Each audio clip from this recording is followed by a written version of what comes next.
सुप्रभातम। आज हम अष्टमी कक्षा के चतुर्थ पाठ क्षमस्व महर्षि इस चैप्टर के बारे में पढ़ेंगे।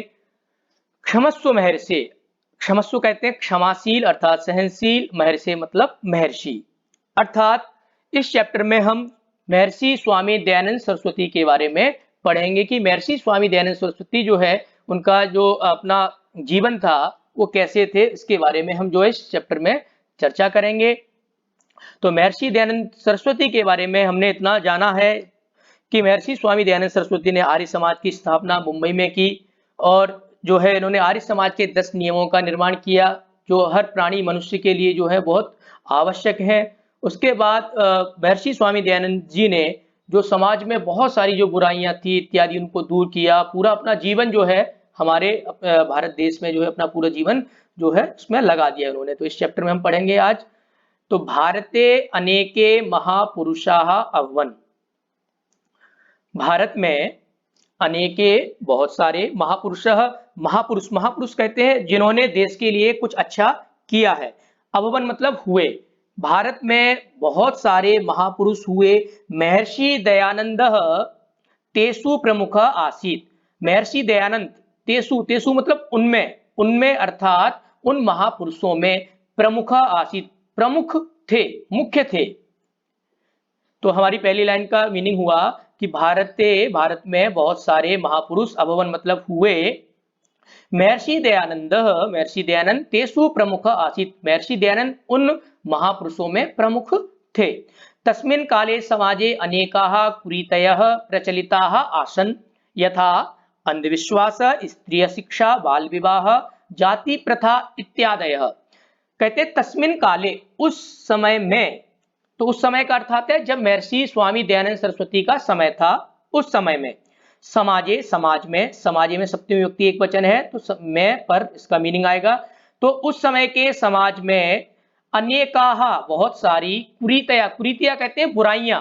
कुरीति शब्द होता है जब इसका रूप चलाते हैं हम मति के समान, तो मति ही मति मतयः, कुरीति ही कुरीति कुरीतयः। प्रचलिता कहते हैं ट्रेंड। उस समय जो है बहुत ज्यादा बुराइयां प्रचलिता आसन, प्रचलित थी अर्थात चल रही थी उस समय के समाज में। जब महर्षि दयानंद का समय था उस समय जो है हमारे समाज में बहुत सारी बुराइयां जो है चल रही थी। यथा जैसे अंधविश्वास, स्त्रीय शिक्षा, बाल विवाह, जाति प्रथा इत्यादि। तो वो कौन कौन सी बुराइयां थी? तो सबसे पहला था अंधविश्वास। अंधविश्वास कहते हैं जिस पर हम बिना देखे बिना समझे किसी भी बात पर हम जो है उसको मान लेना, उस पर विश्वास कर लेना जो है अंधविश्वास कहलाता है। उसके बाद है स्त्री अशिक्षा। स्त्री लेडीज को अशिक्षा, शिक्षा का अधिकार नहीं था, पढ़ने का अधिकार नहीं था। तो ये भी सबसे बड़ी बुराई थी उस समय में कि जो है महिलाओं को पढ़ने का अधिकार नहीं था। और तीसरी बुराई यहां पर बता रहे हैं बाल विवाह। बाल विवाह का मतलब होता है बाल अर्थात बच्चा और विवाह मतलब शादी, यानी कम उम्र में जो है विवाह हो जाता था। ये बुराई जो है उस समय जो है प्रचलित थी, ट्रेंड में थी। उस समय बहुत सारी बुराइयां थी, उनमें से जो है कुछ बुराइयां जो है यहाँ पर जो है वर्णित की गई है। अगली जो बुराई है वो है जाति प्रथा। जाति प्रथा जिसे कहते हैं आपस में भेदभाव, किसी कोई अपने आप को बड़ा मानता है, कोई अपने आप को छोटा मानता है, इस प्रकार से जो है वो ये एक बहुत बड़ी बुराई जो है उस समय प्रचलित। इत्यादि है मतलब इत्यादि, ईटीसी, ये सारी बुराइयां जो है उस तस्मिन काले समाज, उस समय के जो समाज था महर्षि दयानंद जी जब थे उस समय जो है ये सारी बुराइयां चल रही थी। कहते एताः सर्वाः निवारयन् वेद धर्मम च प्रचारयन्। एताः सर्वाः, एता मतलब इन, सर्वाः मतलब सभी को, इन सभी को निवारण मतलब हटाते हुए, इन सभी को हटाते हुए का मतलब है इन सभी बुराइयों को। कौन कौन सी बुराइयां? अंधविश्वास, स्त्री अशिक्षा, बाल विवाह, जाति प्रथा, इन बुराइयों को, इन सभी बुराइयों को निवारयन हटाते हुए, वेद धर्मम च प्रचारयन, वेद धर्म का प्रचार करने के लिए, ये सारी बुराइयां हटाने के लिए और वेद धर्म का प्रचार करने के लिए महर्षि अर्थात स्वामी दयानंद सरस्वती भारत में सर्वत्र सब जगह अभ्रमत मतलब घूमे। तो महर्षि दयानंद जो है वो इन सारी बुराइयों को दूर करने के लिए जो है भारत में सर्वत्र सब जगह घूमे। अब यहाँ पर हम कुछ शब्दों का जो है प्रश्न निर्माण करेंगे। जैसा कि इसमें हमें शब्द है भारते, तो भारते अर्थात भारत में। तो जब हम भारत में जब इसका हिंदी अर्थ निकालेंगे तो इसका प्रश्न बनेगा कहां पर, और कहां पर की जो संस्कृत होती है वो होती है कुत्र। तो भारतीय शब्द का जब हम प्रश्न निर्माण करेंगे तो बनेगा कुत्र। और अगला जो शब्द है सर्वत्र, ये एक अव्ययपद है, और अव्ययपद के विषय में आप लोगों को पता है जिनके रूप नहीं चलते हैं, जो सभी विभक्तियों में, तीनों वचनों में, तीनों लिंगों में जो हमेशा एक जैसे रहते हैं, उन्हें जो है हम अव्ययपद से जानते हैं। तो यहां पर जो है महर्षि दयानंद सरस्वती के बारे में हमने जो है पढ़ रहे हैं कि महर्षि दयानंद सरस्वती के समय में कौन कौन सी बुराइयां प्रचलित थी, और उन बुराइयों को जो है दूर करने के लिए महर्षि ने भारत में सर्वत्र सब जगह जो अभ्रमत जो है भ्रमण किया, घूमा। अभ्रमत में भ्रम धातु है और जो है लंग लकार है, और लंग लकार हम जो है भूतकाल अर्थ में प्रयोग करते हैं। आगे कहते हैं कि सत्यस्य ज्ञानार्थम सह एकम प्रसिद्धम ग्रंथम सत्यार्थ प्रकाशम अपि रचितवान। सत्यस्य, यहां पर दो शब्द है, सत्यस्य में एक सत्य एक असत्य। तो सत्य में जो है या में अ है, और इधर जो है असत्य का अ है, तो दोनों को मिला देंगे तो यहाँ पर जो है बड़ा आ अर्थात दीर्घ संधि हो जाएगी यहाँ पर। तो सत्य और असत्य दो शब्द निकले हमारे, सत्य और असत्य के ज्ञानार्थम। ज्ञानार्थम जो है यहाँ पर अर्थम, एक बात हमें हमेशा याद रखनी है संस्कृत में, जब भी किसी शब्द के बाद अर्थम जुड़ जाए तो वहां पर के लिए ये जो है इसका मीनिंग निकलता है। जैसे पठनार्थम पढ़ने के लिए, हसनार्थम हंसने के लिए, ज्ञानार्थम ज्ञान के लिए, स्नानार्थम स्नान के लिए, जहां पर भी हम अर्थम लगाएंगे तो वहां पर हम जो है के लिए अर्थ निकालेंगे।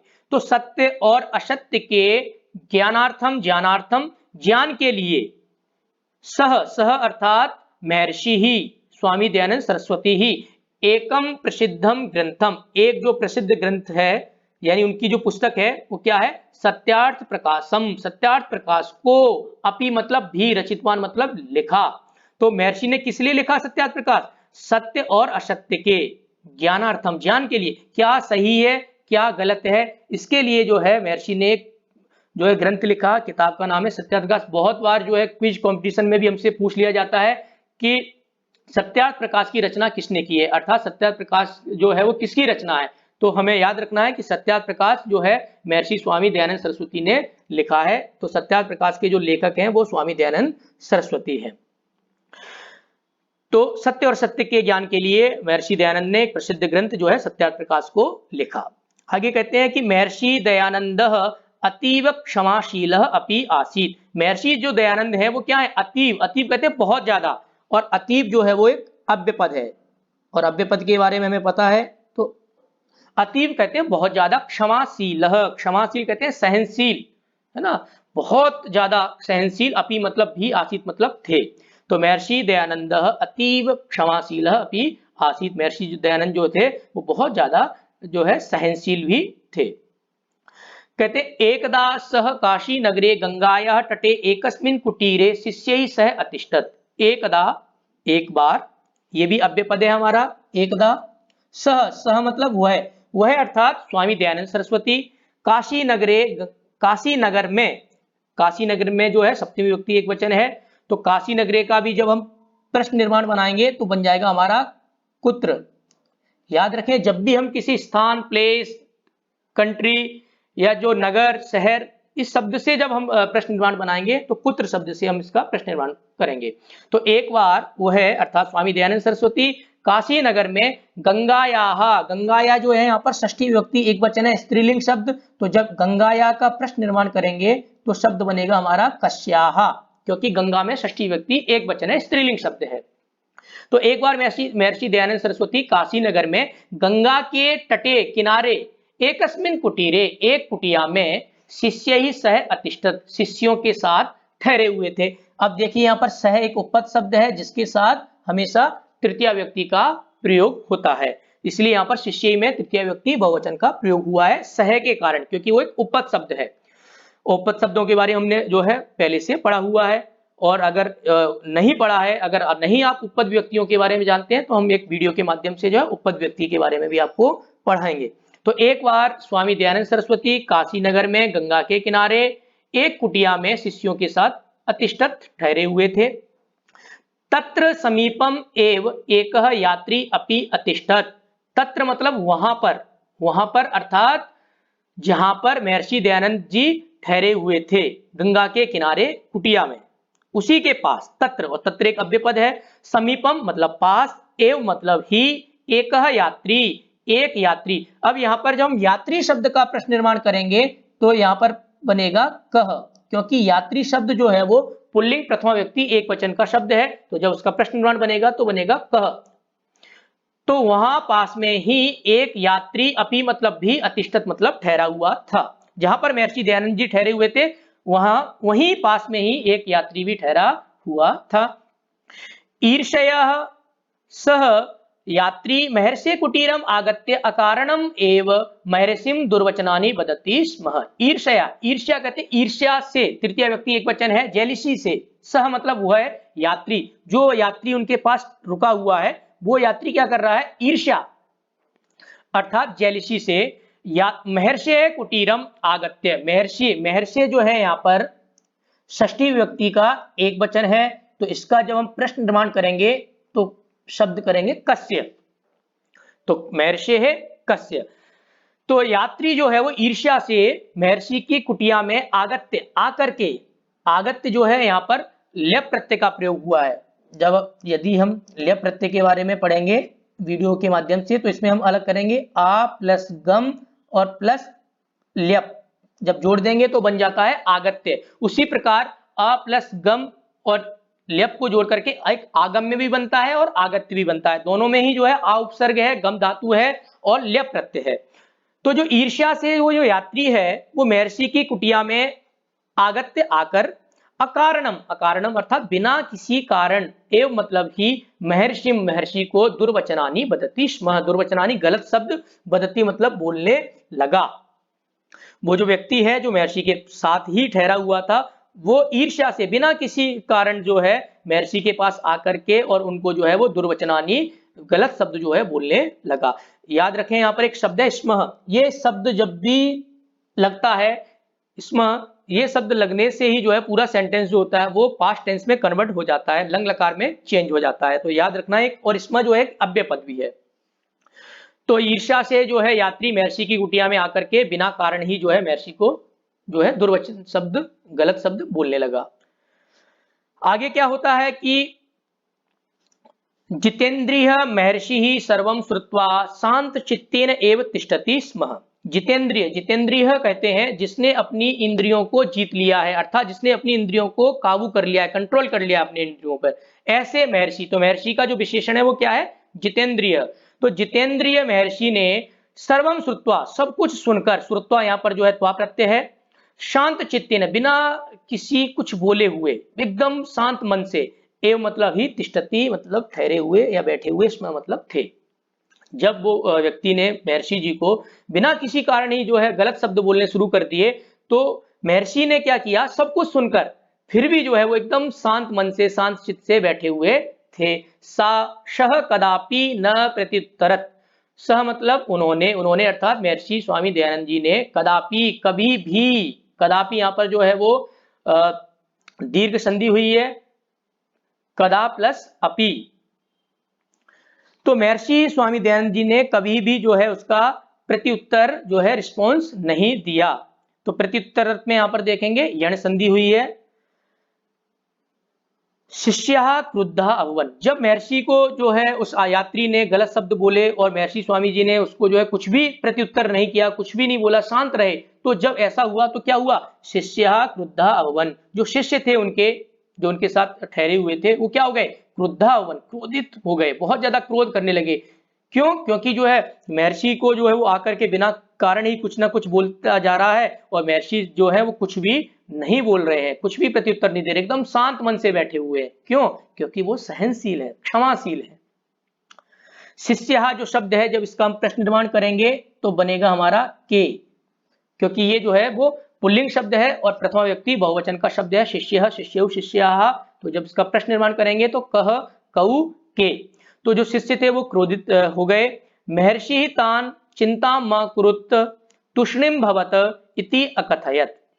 महर्षि ने तान तान मतलब उनको अर्थात उन शिष्यों को क्या बोला, चिंता मा कुरुतः चिंता मत करो, तुष्णिम भवतः शांत रहो, इति मतलब ऐसा, अकथयत मतलब बोला या कहा।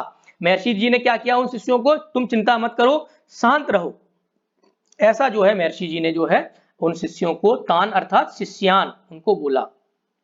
महर्षि कथयति स्म महर्षि बोलते थे, यत् सह स्वयं एव एकस्मिन् दिने सरलः भविष्यति। महर्षि कहते थे, यत मतलब कि, सह मतलब वह अर्थात वो यात्री जो दुर्वचन बोल रहा है, स्वयं अपने आप, एव मतलब ही, एकस्मिन दिने एक दिन, सरलः सरल कहते सज्जन, भविष्यति मतलब हो जाएगा।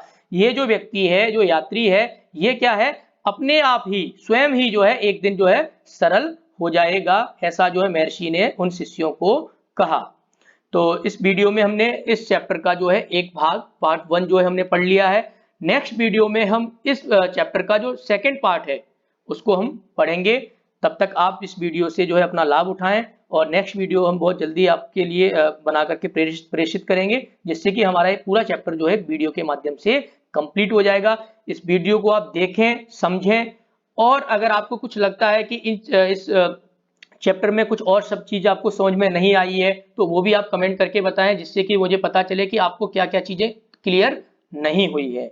इस वीडियो का ज्यादा से ज्यादा आप लोग लाभ लें। धन्यवाद।